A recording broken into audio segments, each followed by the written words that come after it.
Hello friends, welcome to a new video on my channel. In this video, I am going to show you how to install custom fonts in your Windows operating system. So for this, you need to open your browser and go to the website tafont.com. So basically this is a website in which you can find custom fonts for your Windows operating system.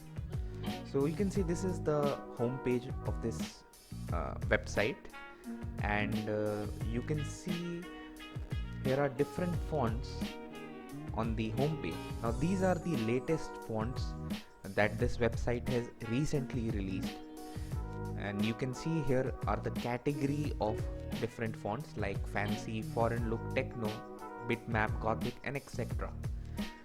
So say I choose cartoon category in fancy.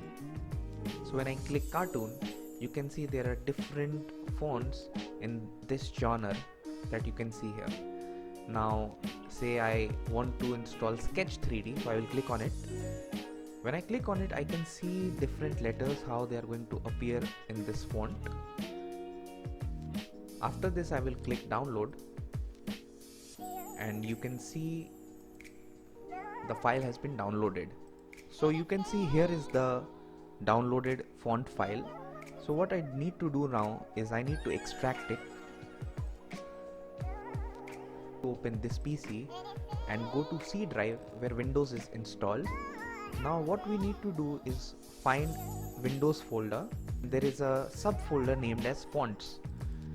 When we open this, you can see these are the fonts installed on our Windows operating system. Now these fonts can be accessed from Microsoft Office Words and WordPad.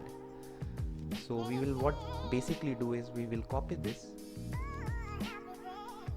and paste it here. You can see it's written installing the font, and the font is installed. Now what we basically need to do is open Microsoft Words, and this was the font that we installed, Sketch 3D. And let's scroll down,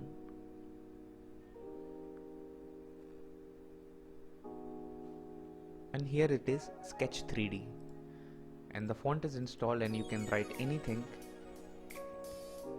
This is the font, and you can do, there are a lot of fonts available on this website. You can download any font you like and install in this way. So thank you for watching this video guys, and have a wonderful day ahead.